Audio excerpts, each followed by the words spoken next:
veréis que voy a poner mucho énfasis en esta temática, fundamentalmente porque, bueno, porque el suelo es un gran desconocido, ¿no? Y en principio y fundamentalmente es donde se desarrolla la vida. Tenemos siempre muy claro, y además hay un día internacional para ello, de que si no hay agua no hay vida, pero en nuestro caso, como terrícolas que somos, también podemos afirmar que si no hay tierra no hay vida, ¿no? Y bueno, pues ese va a ser el objetivo fundamental de nuestro viaje por esta temática, ¿no? El comprobar cómo el suelo, algo que en principio es inerte y que vamos a ver cómo no es del todo así, pues puede servirnos como herramienta contra el cambio climático, por ejemplo, o como fundamentalmente para nosotros los docentes, como herramienta de aprendizaje para los pequeños, tanto en temas de ciencias como en temas transversales como los que nos ocupa principalmente aquí, que es la educación ambiental, ¿no? Bueno, pues en principio yo no me he presentado, disculpar, soy Marta Moral, la que voy a desarrollar este tipo de charlas. Soy bióloga y bueno, mi trayectoria fundamental es con la gestión forestal sostenible y en concreto con los hongos micorrízicos, ¿vale? Entonces, evidentemente voy a aportar un poquito del granito de arena en el suelo de todo lo que se plantea como microbiota y como ahora mismo herramientas de biofertilización y de recuperación del suelo. Normalmente este tipo de charlas, para que no se hagan muy pesadas, yo las planteo como expositiva al principio, de manera que voy a exponer los siguientes puntos y al final se desarrollará una charla coloquio. ¿Por qué he decidido hacerlo así y no os animo a la participación para que me digáis si os parece bien o no? Porque online tengo bastante experiencia y es muy tedioso cuando hay un grupo grande de personas el poder hacer un feedback con cierta normalidad, ¿vale? Entonces, por favor, en el chat, si queréis, vais apuntando preguntas y luego revisamos el chat, o vosotros lo apuntáis en una libretita o lo que sea, y al final hacemos una charla coloquio que siempre va a ser lo más interesante, porque además seguro que a mí me vais a aportar también muy bien. Bueno, la charla la he estructurado en 6 partes. En principio es como una justificación, el punto número 1, el por qué tratamos el suelo. El punto número 2 sería el por qué es tan necesario conocer qué es el suelo y de dónde viene, ¿no? Para trabajar con él. El punto número 3, ya vamos a ver quién vive en este ente tan raro a veces, pero que sin duda todos los días estamos sobre él. Luego vamos a trabajar evidentemente uno de los, digamos, la crisis más grande que tenemos a nivel global que afecta a todos los organismos vivos y no solo a nosotros, como es el cambio climático y qué relación tiene con el suelo. El punto número 5, vamos a hablar de lo que son de lo que es el suelo en los huertos urbanos y fundamentalmente para los huertos escolares o didácticos. Y en el punto número 6, que es el que estaríamos deseando llegar, es el que vamos a intentar hacer un poquito de color. Me he preparado una presentación algo vasta, pero me gusta mucho utilizar imágenes mientras hablo, también me hacen que me ordene mucho el desarrollo de los contenidos y espero que no dilatarme demasiado. En cualquier caso, tenéis una opción para levantar la mano o ponerme un careto de que no os gusta y yo aceleraré el proceso, ¿vale? Bueno, el suelo. El suelo es algo obvio que solo estamos acostumbrados a ver lo que aparece por encima, pero evidentemente es muy complicado entender cuáles son los procesos que han desarrollado ese lecho en el que se sustenta la vida. El título de la charla es Sustento y Alimento. Como sustento estamos acostumbrados a entenderlo porque evidentemente es sobre el que andamos, es sobre el que modificamos nuestra actividad y es sobre el que plantamos en este caso, pero como alimento no lo tenemos tan claro y vamos a ver que es fundamental para poder nutrirnos. Bien, debajo del suelo se esconde un universo increíble e invisible que va a transformar por completo nuestra visión si entendemos un poquito bien lo que yo quiero transmitiros. Esto ya lo desarrolla desde hace años en un blog que también os voy a ir comentando gente y enlaces que creo que son súper, hiper interesantes y evidentemente mi conocimiento, o sea, lo que yo estoy exponiendo aquí o divulgando aquí no viene de ciencia infusa, sino de años de aprendizaje y son gracias a estas personas, ¿no? Por ejemplo, Juan José Ibáñez, pues no sé si lo conocéis, pero es el que creó el blog de Un universo invisible bajo nuestros pies, es investigador doctor del CSIC y es una persona impresionantemente afable y cuidadosamente meticuloso como investigador y un divulgador bueno, maravillosísimo. Entonces, si queréis aprender más de suelo, ya os digo que os vayáis a Un universo invisible bajo nuestros pies. Y vamos a ver ese universo invisible, vamos a intentar entenderlo, ¿vale? A mí siempre me gusta mucho hacer los símil y bueno, pues creo que como mejor podemos entender las cosas y los nenes, sin duda, es como mejor lo van a conocer, es partiendo de nuestro ejemplo. Nosotros como ser humano estamos hartos de oír en la publicidad, ahora, actualmente, de unos años para acá, desde hace 15, 20 años, no más, cómo existen una serie de bacterias buenas, beneficiosas, que viven alojados en nuestro intestino y que van a ser beneficiosos para nuestra salud. ¿Por qué? Bueno, pues principalmente algunas, por ejemplo, son las que van a producir el precursor de la vitamina K. Si no tenemos esas bacterias es imposible que la produzcamos. Otros van a hacer que, bueno, que no hayan ciertas bacterias que crezcan demasiado u hongos que puedan producir lesiones y así pues crear las hernias de, esofágicas que hoy día ya con estos probióticos en medicación y alimentación hemos disminuido bastante la población. En fin, ya estamos acostumbrados, que es bifidus, la gente habla del bifidus como si hablara de la mantequilla y en verdad están hablando de una bacteria, pero la publicidad es maravillosa para llegar a todo el mundo, ¿no? Entonces, los nenes deben de entender desde un principio que el suelo lo podemos perfectamente entender como el estómago del mundo, ¿vale? Me gusta hablarlo así. Ahora os comentaré también de qué me viene a mí esto, no es porque yo sea una iluminada, sino porque he contrastado y he leído, ¿no? Y también os animo a ello. Bueno, ¿y por qué es el estómago del universo? Pues porque, perdón, del universo y del mundo, que nos vamos ya.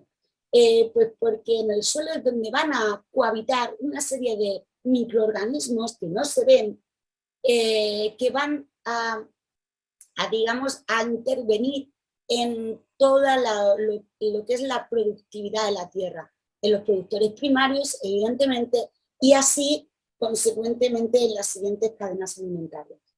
Estamos hartos de oírlo de siéntete bien por fuera, cuidándote por dentro, ¿verdad?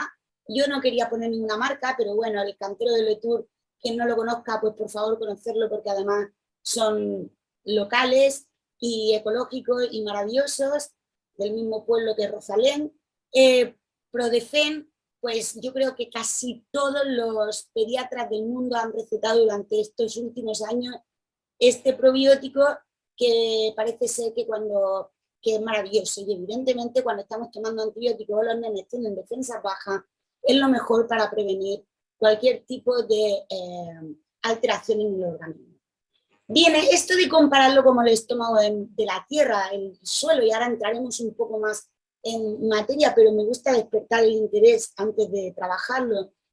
No me viene de ciencia infusa, para mí hay una persona que es increíble, que es Jane Lovelock, que es el que habló por primera vez como el mundo como un superorganismo, en el sentido de que, bueno, de que estamos habituados a definir siempre los individuos, las especies, desde Charles Darwin, y sin embargo nos cuesta dar un pasito más allá por la complejidad que supone eso y hablar de ecosistema. Y los ecosistemas son tremendamente complicados.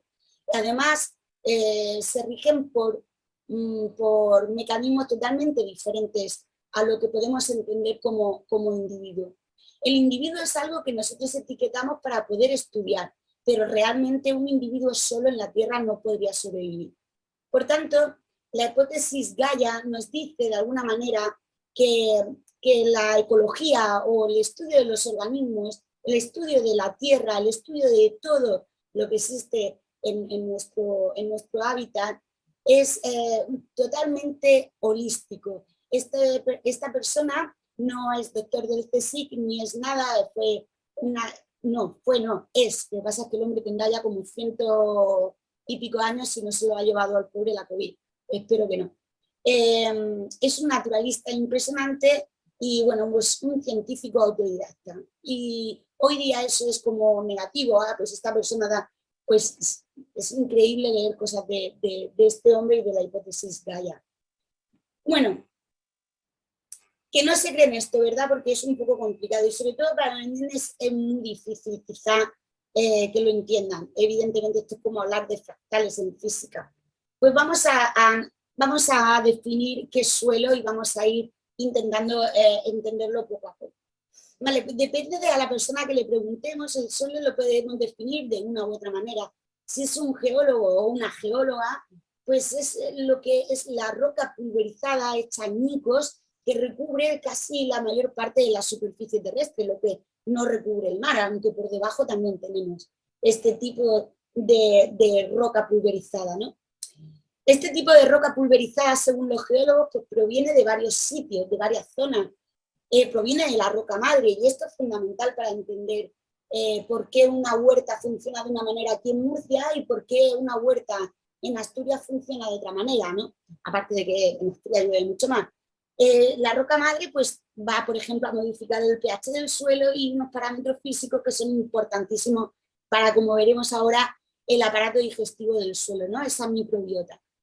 Luego también hay otros materiales que no vienen de la roca madre, sino que provienen, por ejemplo, de épocas anteriores, millones de años, de épocas, por ejemplo, de glaciaciones y de glaciaciones, en las que, bueno, pues hemos ido recibiendo aportes sedimentarios muy importantes y luego también en épocas menos, no tan antiguas, pero sí posteriores e incluso actuales, por la erosión y el transporte de todas esas partículas que pueden ser bien por la acción del aire o bien por la acción del mar, por ejemplo, ¿vale?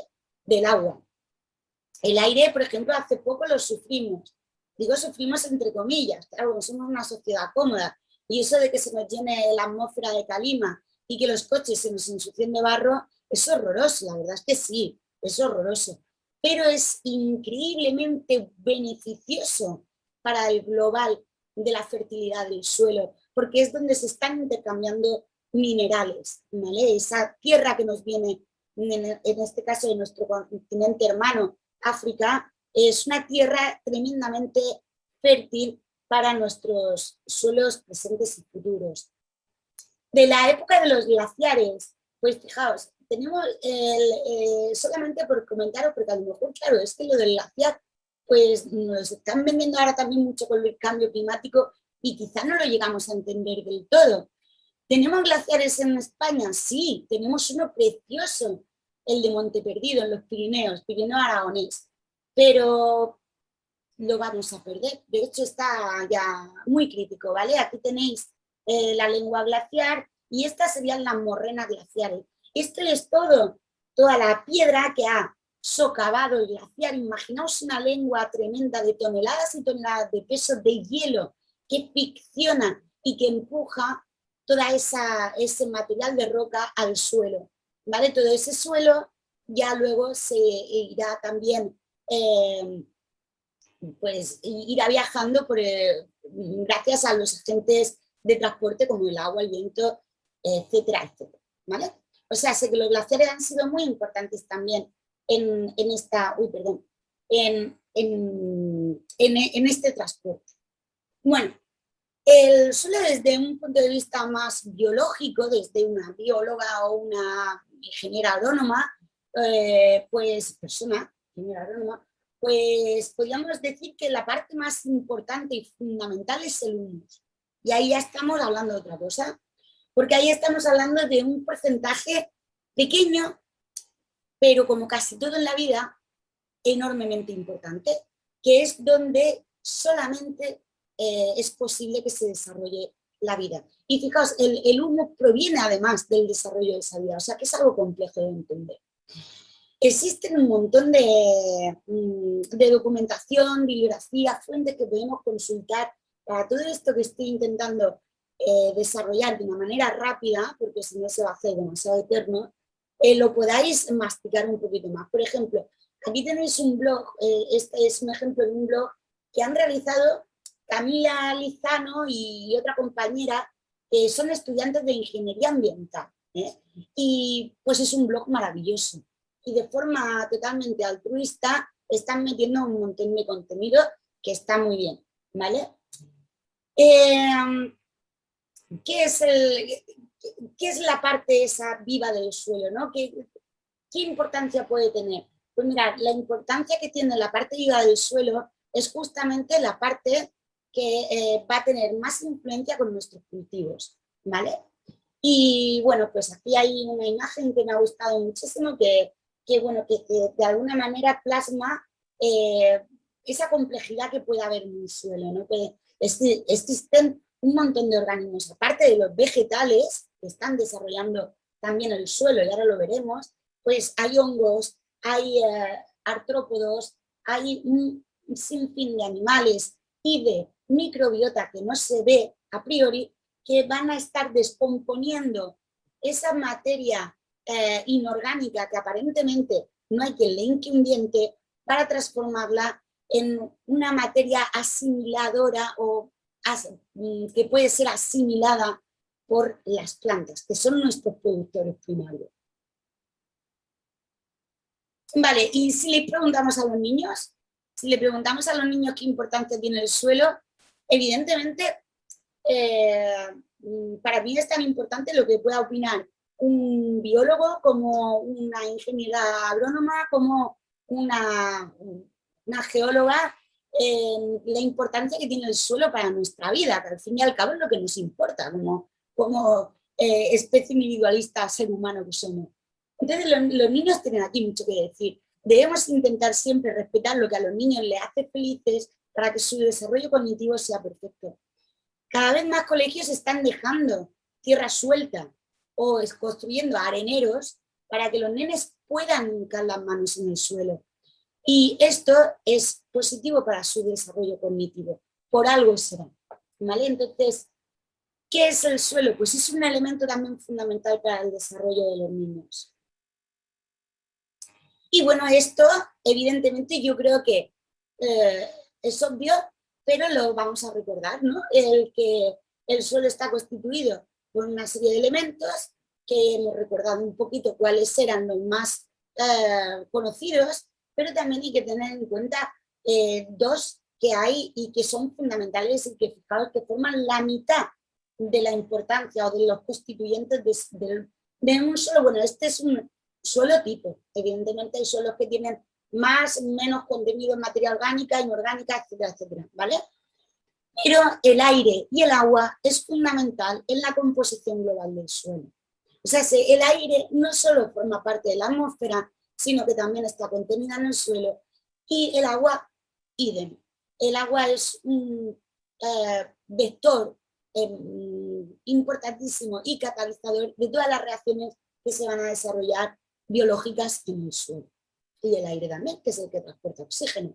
Si esto los niños no lo saben o no lo conocen, yo creo que ya debemos de tomar nota y darle un poquito más de énfasis a esto hasta que los volvamos locos, da igual.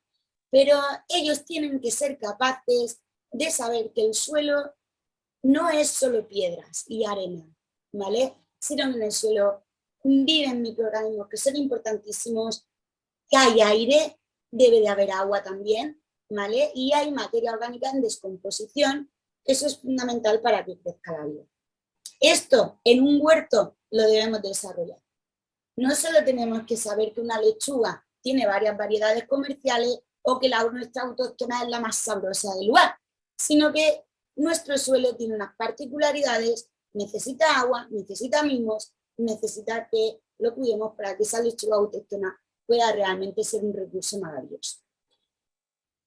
Y bueno, y todo esto lo he comentado yo, y evidentemente faltan muchas cosas, pero si no nos avanzamos, Y si le preguntáramos a las raíces, pues fijaos, si le preguntáramos a las raíces, que evidentemente son un elemento fundamental del suelo, tendrían mucho más que aportarnos. Pero a día de hoy, lo que tenemos es relativamente poco. ¿Por qué? Como he empezado diciendo, lo obvio es lo que podemos ver, ¿no? A simple vista. Y se están descubriendo cada vez más cosas. Vale, ¿dónde estamos? Estamos en el paso número 3. Lo digo para no perdernos mucho. Hemos visto un poco por qué hemos decidido trabajar el suelo. Hemos visto un poco cuál es la definición de suelo también, dependiendo de la ciencia o de la materia que lo estudie y de dónde viene ese suelo. Y bueno, y vamos a ver ahora quién vive en el suelo, ¿vale? Se me ha olvidado una cosa importante, ¿veis? Me gusta hacer la recopilación, porque si no, yo misma me pierdo. Cuando hablamos de dónde viene el suelo, lo que quiero sobre todo destacar con ello no es que vean que, ay, qué guay, fíjate, pues de un glaciar vienen las piedras y del viento este con calima puede que vengan hierro, fosfatos, nitratos y cosas que son fértiles para la vega del Segura. No, con eso quiero decir que en el desarrollo de un suelo van a participar muchos agentes a nivel no solo local, sino global, y además agentes que tienen o que vienen desarrollándose desde hace miles y millones de años. Por tanto, esto no es el ciclo del agua. ¿eh? El ciclo del agua es un fenómeno que se puede desarrollar incluso en un día. ¿Vale? Si lo hacemos, incluso podemos hacerlo en un experimento pequeño. Ahora, jamás podríamos hacer un experimento pequeño para desarrollar el ciclo del suelo. Eso sería imposible, porque el suelo necesita años y años y años y años y miles para poder recuperarse. Por tanto, el suelo no es una fuente inagotable de recursos, ni es un recurso renovable. Todo lo contrario. Por tanto, eso creo que es muy importante. Bien, vamos a entrar a lo que más me gusta, que es quién vive en el suelo. Fijaos, de todo el porcentaje que hemos visto que forma el suelo, tan solo de un 5 a un 10%, dependiendo si estamos en el trópico o nos movemos más hacia los hemisferios, vamos a tener una ínfima zona en la que se va a desarrollar la vida o en el que se va a concentrar una materia orgánica producto del desarrollo de esa vida, ¿vale? El resto son todo, digamos, elementos inorgánicos. Bien, pues esa pequeñita parte que forma el humus y la vida es tremendamente importante. Tanto, también un profesor de la universidad me decía, si le diéramos la vuelta a la planta, si cogiéramos lo verde y pudiéramos darle la vuelta sin arrastrar la tierra de la raíz, veríamos que su raíz es como un iceberg. O sea, para que se pueda sustentar en la tierra y para que sea capaz de prospectar y encontrar sus propios alimentos, necesita desarrollar una gran red de raíces. Y esto es así. Y lo vemos, por ejemplo, en esta maravillosa ilustración de esto de una publicación muy antigua. ¿Vale? En cada una de estas zonas, de estas raicillas, se va a desarrollar con más énfasis todavía la vida. Digo, más que, por ejemplo, en esta zona de aquí donde no existe raíz. Bien, pues vamos a intentar verlo, ¿vale? Vamos a coger ese cachito de raíz y vamos a asomarnos a él. Claro, esto solo lo podemos hacer así, de esta manera, y en verdad, pues tenemos que tener fe de lo que yo os estoy comentando, porque ahora mismo no lo puedo mostrar en la realidad y requiere de aparatos a lo mejor complicados el poder ver incluso la esquemita que os pongo aquí, que es una ilustración sencilla de lo que sería pues un detalle del pelito de la raíz, que es el órgano que conocemos de absorción de las plantas, ¿vale? Pues mirad, justo en esta zona de influencia del pelito de la raíz, ¿vale? Que es digamos, el órgano de absorción, que luego, cuando hablemos de biofertilizante, os voy a intentar cambiar la visión de esto, pero bueno. De momento lo que conocemos por el colegio, por lo que nos dan básico de los árboles y de sus raíces, es que esos pelillos absorbentes que hay en la raíz es por donde se absorben los nutrientes. Pues el suelo, en 1 milímetro que está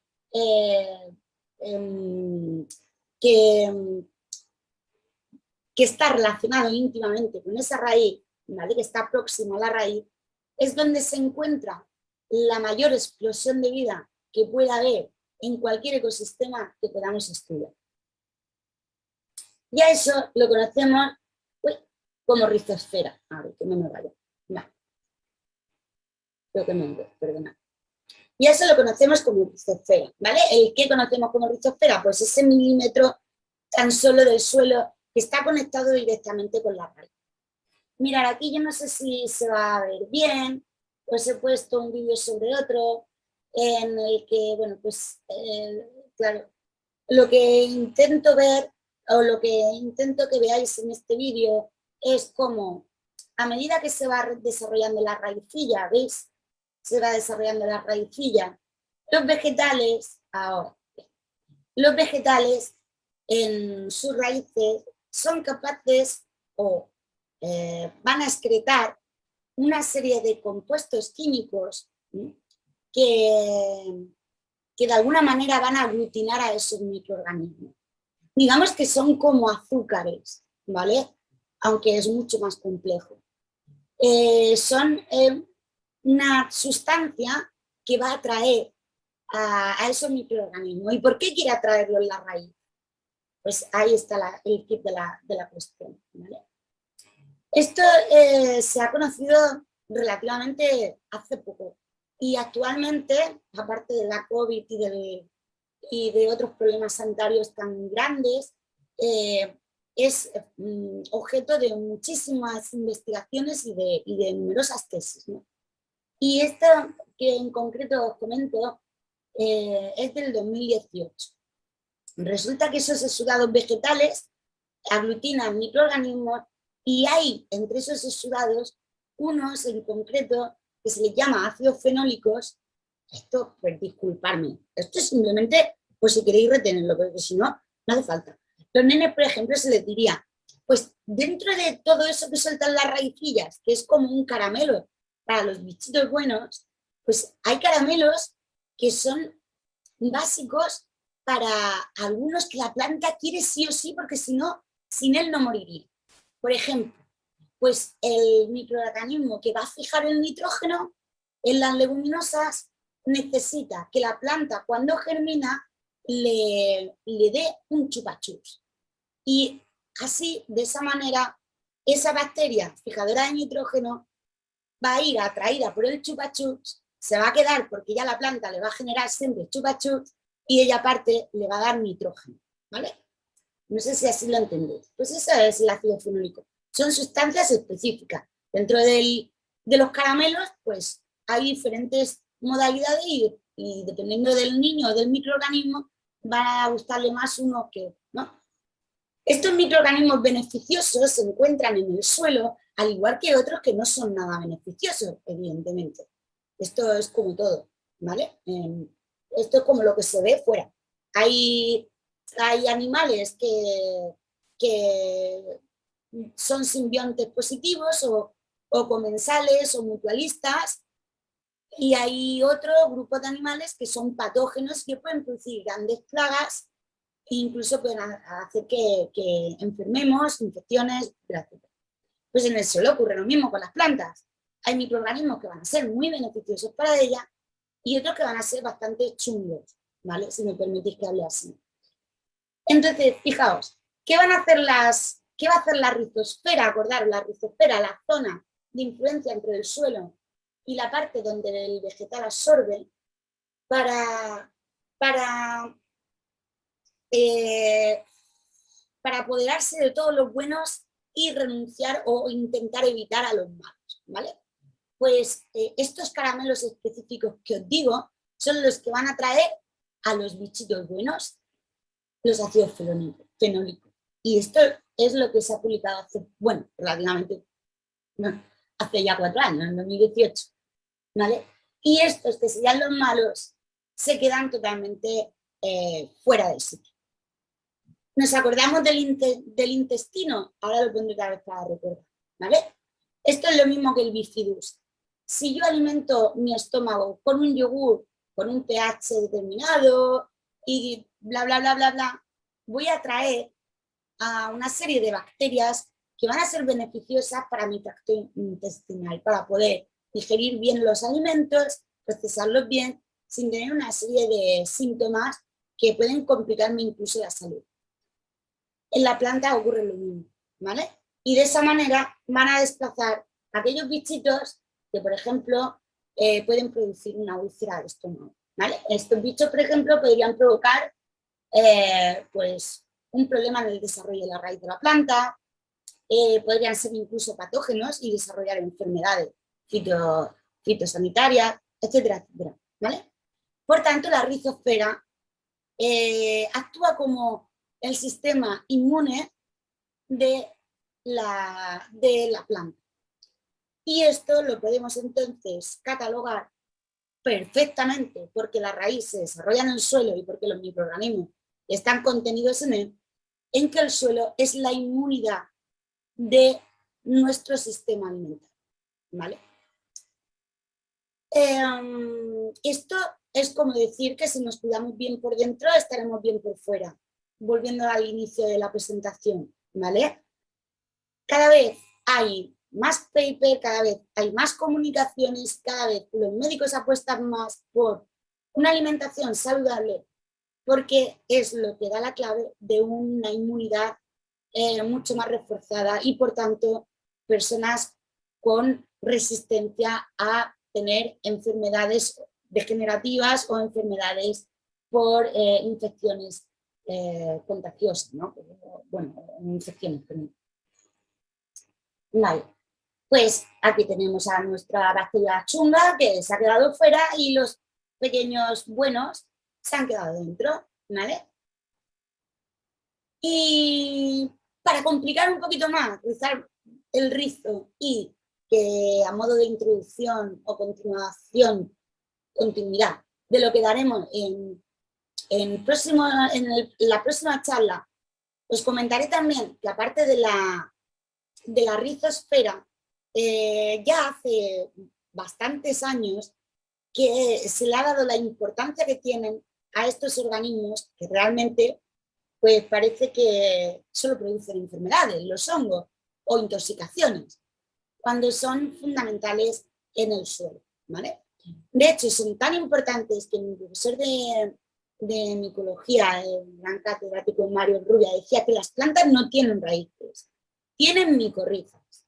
Y si os fijáis en el vídeo, justamente estaba viéndose una micorriza, ¿vale? No sé cómo darle para atrás al vídeo. Es que me gustaría pararnos un poquito en eso. Para que lo veáis simplemente. No sé qué. Bueno, lo vamos a ver cuando hablemos de biofertilizantes, vamos a ver bien esos esquemas. Bueno, los hongos van a tener una estructura parecida a la raíz de las plantas, ¿vale? Pero mucho más simple. Es una especie de tubitos muy delgados que no tienen pared y por tanto pueden absorber directamente los nutrientes del suelo de una manera súper eficaz. Bien, pues estas raíces conectan con estos micelios, estos hilitos que os comento que forman parte de estos hongos, van a conectar con las raíces de los árboles y de alguna manera aumentan la inmunidad del suelo, ¿vale? Y por eso hemos dejado un poco el término de rizosfera para complicarlo un poquito con micorrizosfera, teniendo en cuenta también que las micorrizas forman parte prácticamente de la gran mayoría de plantas. Lo excepcional es que una planta no tenga micorriza. Por tanto, cuando hablamos de pelos absorbentes de la raíz como órgano digestivo de la planta, en verdad, desde el punto de vista de la ecología, podríamos decir que no podemos individualizar eso tanto y que ese pelito absorbente de esa planta no funciona o no funciona correctamente sin la colaboración de esa red de micelio del hongo. Además se ha visto cómo estos hongos, le voy a volver a dar, ¿vale? Mientras hablo, se ha visto cómo estos micelios de hongos, ¿veis? Aquí tenemos el micelio, todos estos puntitos gordos, pues serían las conexiones que tienen con las raíces. Aquí tenemos raíces de la planta. Aquí tenéis una micorriza, serían esos pelillos absorbentes que han sido rodeados completamente por todo esto que es el micelio del hongo.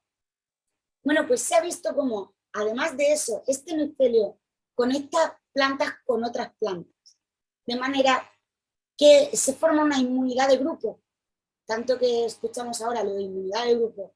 Quiere decir que si hay una planta que está vacunada por un hongo, porque es beneficioso para atraer, por ejemplo, a microorganismos buenos, o es simplemente de utilidad contra la lucha biológica, pues va a poder, de alguna manera, compartir esa experiencia e incluso algunas sustancias como fenoles y otras sustancias químicas a través del micelio de una planta a otra.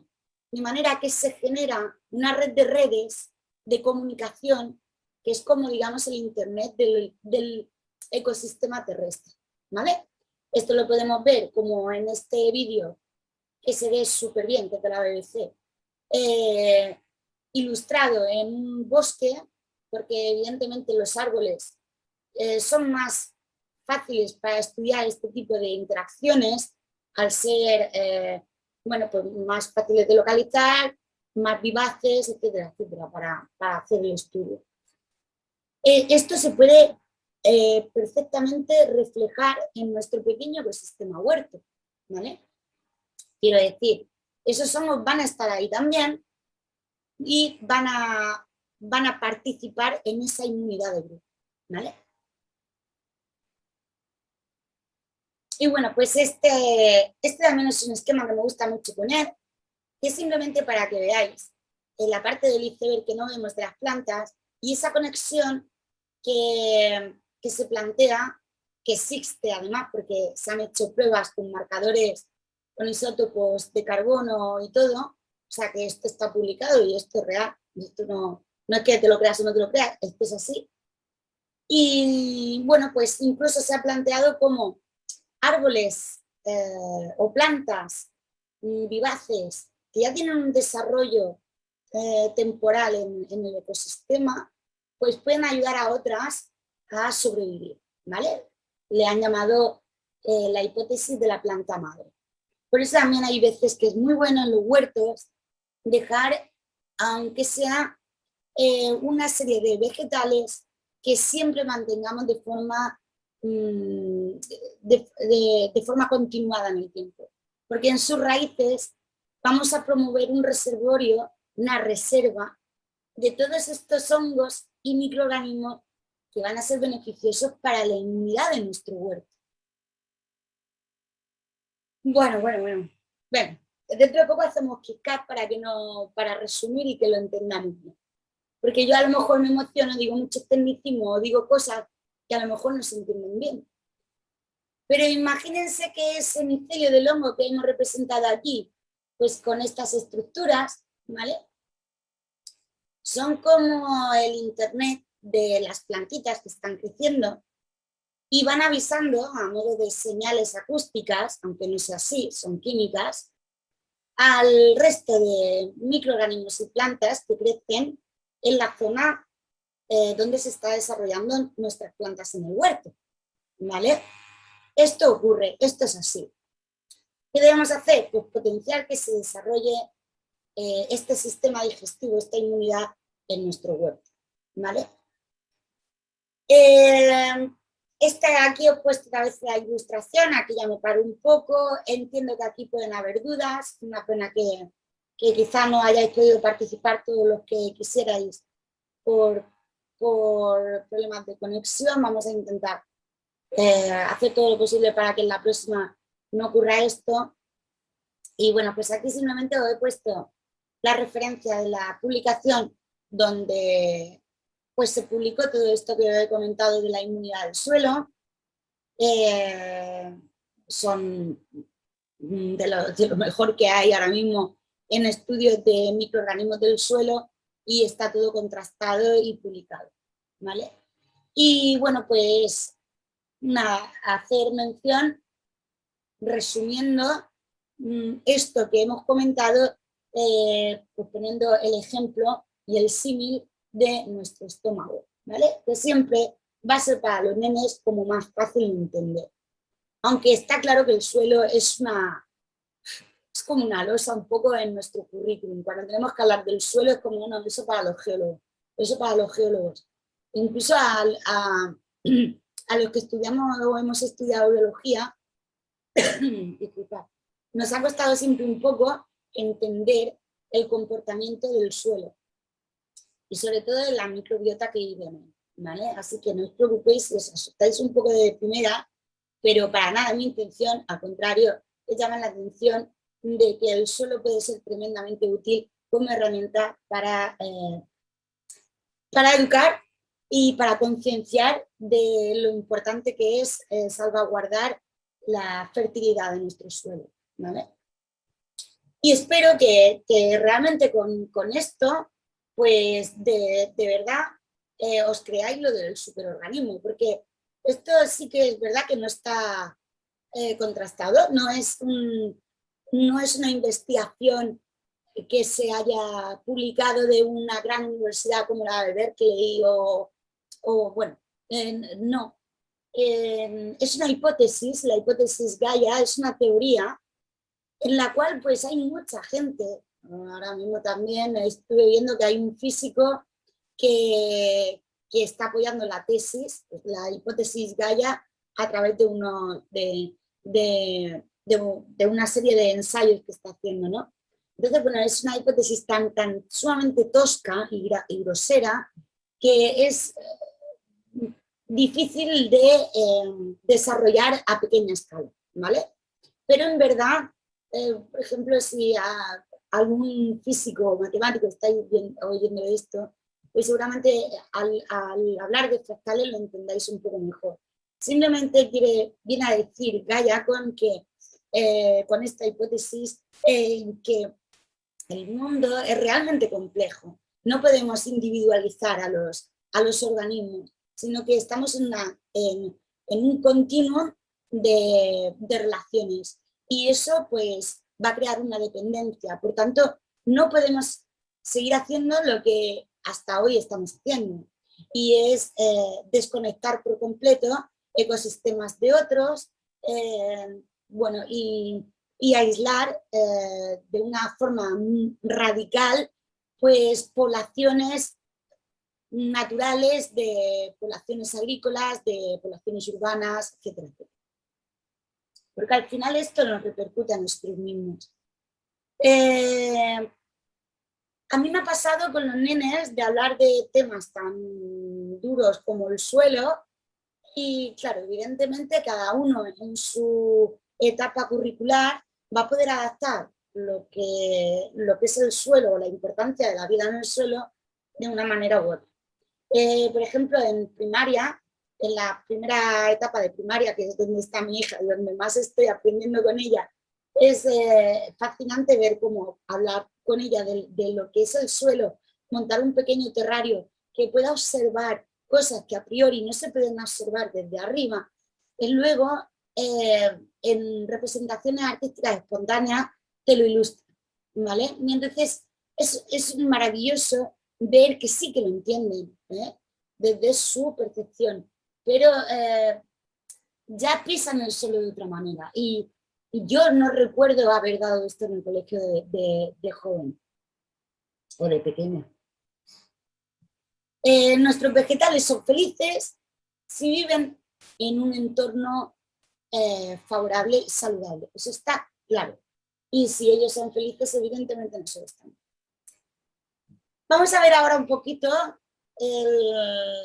bueno, pues qué importancia tiene o qué problemas puede haber que vengan causados por el cambio climático, ¿no? La causa-efecto del cambio climático en el suelo. Vale, hay diferentes causas que evidencian que hay un efecto inmediato en el suelo, como por ejemplo la deforestación, la erosión, el desarrollo de infraestructuras que cortan y dividen como barrera un ecosistema de otro, etcétera, etcétera. ¿Vale? Todo eso va a, de alguna manera, afectar negativamente al suelo, ¿no?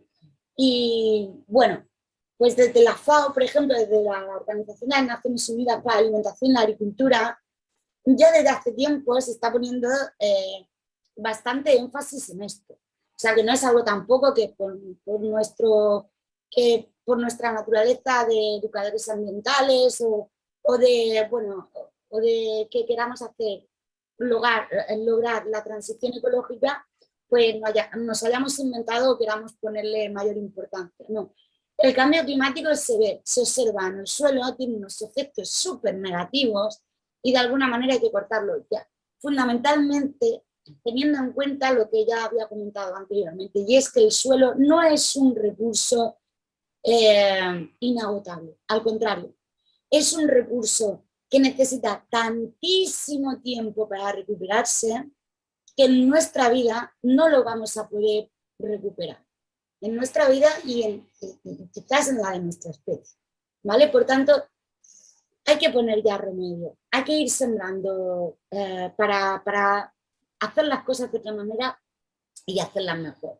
Bueno, esto es un póster de la FAO que en su página web podéis descargar para vuestro centro educativo. Es del 2015, hay algunos que son más actuales, pero a mí este especialmente siempre me ha gustado. Porque, bueno, pues por un lado nos ilustran cuáles son los impulsadores, los que han impulsado la degradación del suelo, ¿vale? Como comentaba, la deforestación. Esto siempre a los nenes les toca mucho. El cortar el árbol es algo que duele mucho. Entonces, bueno, esto lo entendemos bien. Ahora ya, lo que viene después, regular. El crecimiento demográfico no lo llegan a entender del todo. El que seamos demasiados, somos demasiados. De hecho, entendiendo el mundo como un superorganismo, evidentemente podemos pensar, y esto es una hipótesis, reflexión mía, evidentemente, y no tiene mayor trascendencia que solo la que comparto con vosotros, que estar en una pandemia es una mera forma de regular nuestra especie. Esto del crecimiento demográfico ha hecho que nos expandamos por completo, que urbanicemos zonas donde antes existían bosques y donde antes existían huertas, por ejemplo, en nuestra Vega murciana, ¿no? Entonces, evidentemente, pues todo esto los nenes lo deben de conocer, ¿vale? Y luego el manejo del suelo y la contaminación atmosférica también influencia negativamente a la degradación del suelo. Luego, tipo de degradación. ¿Qué le ocurre al suelo? ¿Qué le puede... ¿No te molesta mucho? Perdona. Vale. ¿Qué tipo de degradación del suelo? ¿Qué es lo que... Eso lo ha oído ella. Tenía activado el micrófono. Vale. ¿Qué es lo que puede pasar con el suelo, ¿no? Pues, por ejemplo, la acidificación, la erosión, que es la pérdida del suelo, el desequilibrio entre temperatura, pH, etcétera, etcétera, ¿vale?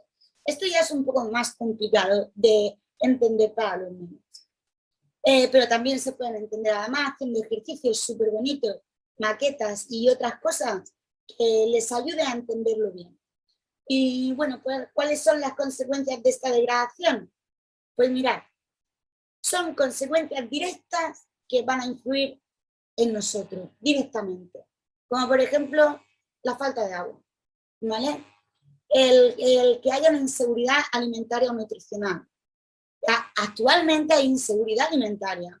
Y esto, pues mucha gente se va a llevar las manos a la cabeza, porque vivimos realmente en un mundo globalizado en el que las certificaciones y todo está como muy protocolarizado, y de manera de que se pueda asegurar la seguridad alimentaria. Yo no estoy diciendo que no haya esa seguridad en cuanto a medios que se ponen para intentar lograr que los alimentos no vayan a ser lo contrario de lo que se supone que tiene que ser, que es nutrirnos y desarrollarnos, sino que, bueno, pues cada vez estamos rodeados de más contaminación, cada vez el suelo está más degradado, cada vez se acumula más contaminantes en el suelo, y esto evidentemente pasa a los productores primarios que luego nos comemos nosotros, o nuestras vacas y terneros que comemos a su vez nosotros, ¿vale? Igual que el mar se contamina por plástico y puede ser que nos contaminemos nosotros también de comernos el pescado, igual ocurre con el suelo. Y esto es importante que lo vayamos conociendo, y sobre todo fundamental que los nenes conozcan cuáles son las soluciones, qué pueden aportar ellos, qué pueden hacer. Y aquí es donde vamos a seguir un poquito con la presentación, ya queda muy poco, ¿vale? Simplemente aquí unas imágenes de lo que sería la erosión. En nuestra región de Murcia tenemos paisajes que nos ilustran de ello, paisajes lunares de Badlands, en los cuales pues ya no hay humus ni existe casi microbiota ni vida en ese suelo. La erosión por agua también es algo que lamentablemente estamos viendo cada vez más en nuestra región, por haber construido donde no debemos, o simplemente por tener el suelo devastado por completo, sin vegetación ninguna que retengan esas avenidas.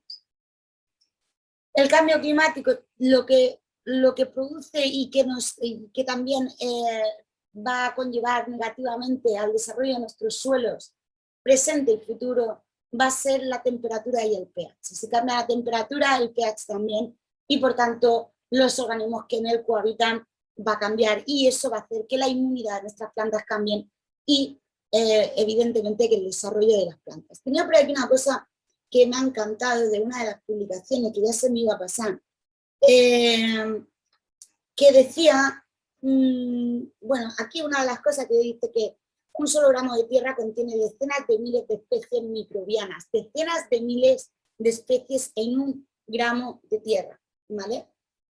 Y bueno, pues está por aquí una parte de la publicación que decían que no se conoce todavía porque no se ha estudiado bien, porque es normal, porque todavía no hemos tenido tiempo real para poder ver la incidencia de, por ejemplo, todas las plantas transgénicas, de lo que modificamos genéticamente.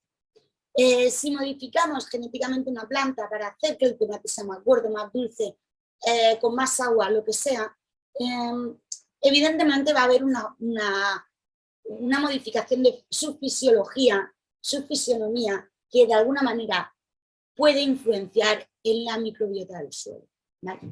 Por tanto, todo lo que hacemos tiene una repercusión, y esto es importante que lo conozcamos y que los nenes lo tengan en cuenta. ¿Por qué? Porque van a ser los futuros agrónomos, van a ser los futuros políticos, que ahora estamos bien revueltos aquí en nuestra región, van a ser, al fin y al cabo, gestores de los recursos naturales y del suelo. Y por tanto, desde el principio, por favor, vamos a empezar a prestarle ya por fin la importancia que tiene el suelo. El suelo es el segundo sumidero de CO2 después de los océanos. Esto es una barbaridad. Quiero decir, estamos luchando contra el cambio climático. El gas invernadero más potente que hay ahora mismo, que más está desequilibrando esa balanza de gases en la atmósfera, es el CO2, debido a nuestra actividad industrial. Y resulta que si tuviéramos un suelo más sano, seríamos capaces de absorber, de tamponar ese exceso de CO2 que de alguna manera nos está pidiendo a gritos ya los ecosistemas, ¿vale? Por tanto, un suelo sano, ya que lo he puesto en negrita, contribuye a mitigar el cambio climático. ¿Eso qué quiere decir? Mira, yo voy a poner como ejemplo lo que veo también día a día, ¿no? Y lo que debemos de intentar plasmar en nuestras escuelas, yo creo. Y es que estamos acostumbrados a que, pues eso, la tierra nos ensuciamos, llueve y se forma barro, los nenes entran al aula sucios y son demasiados, y yo entiendo que esto es un problema. Pero como sigamos poniendo hormigón y telas asfálticas, donde el suelo debería absorber CO2, va a ser inútil que luchemos o que nos compremos coches eléctricos. Necesitamos conservar el suelo, lo necesitamos imperiosamente.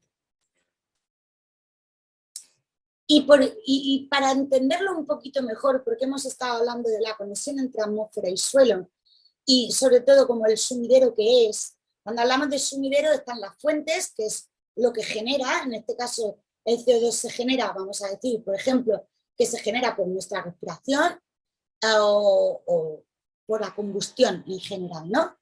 Y el sumidero sería aquel que capta ese CO2 y que de alguna manera lo regula o lo inmoviliza en alguna zona, de manera que ya no es reactivo, ¿vale? Ese sería el suelo.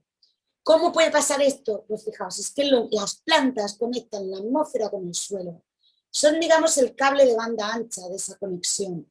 Entonces, ahí es donde tiene que estar el equilibrio. Una tierra sana, un suelo sano, no se puede concebir sin un estrato vegetal sano, ¿vale? Y bueno, pues son varias las hipótesis que barajan la posibilidad de grandes impactos sobre nuestra salud directamente relacionadas con el suelo y su degradación. Lo que pasa es que siguen siendo hipótesis. A día de hoy son muchas las investigaciones que se están haciendo en este marco y esperemos que podamos tener resultados para poder contrastarlo, ¿vale? Bueno, pues una de las cosas que podemos hacer nosotros desde el cole pues es simplemente lo que ya estáis desarrollando muchos de vosotros, huertos, zonas verdes en el mismo colegio. Yo sé que, yo es que como soy una fiel seguidora y apasionada de la educación y de su profesorado, siempre aportáis y dais lo que no tenéis, y yo no sé ni cómo lo hacéis, pero es verdad que no hay recursos y montáis un huerto y es alucinante.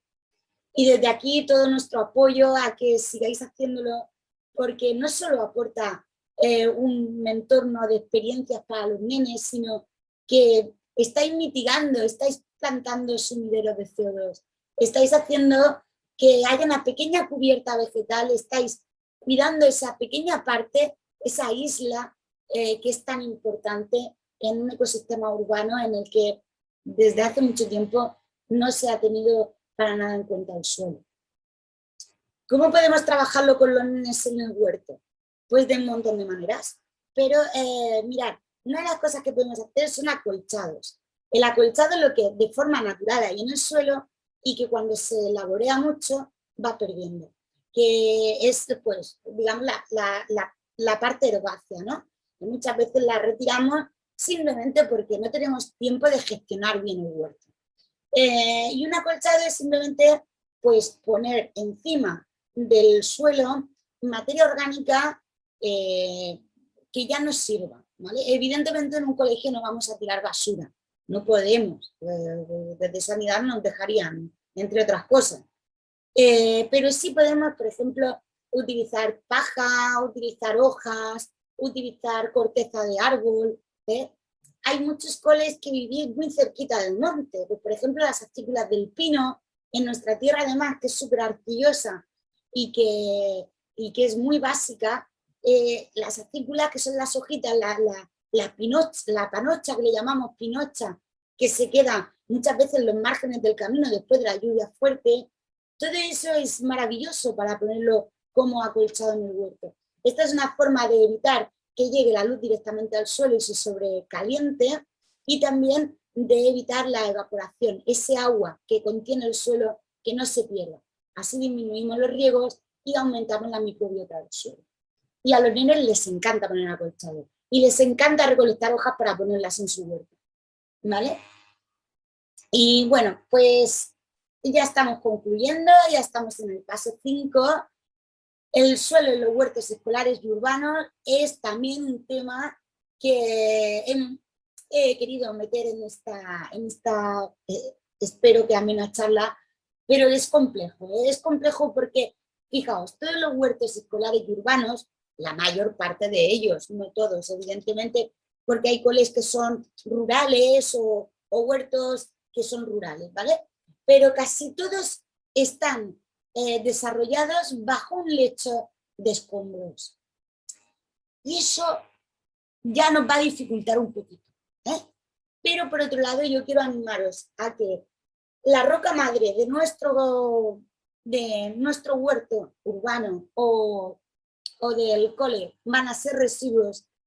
Nosotros lo que vamos a ayudar con el huerto no es solo tapándolo, que también hace un impacto ambiental muchísimo, sino regenerando la vida de ese suelo, degradando más rápidamente esos escombros y haciendo que se erosionen más rápidamente.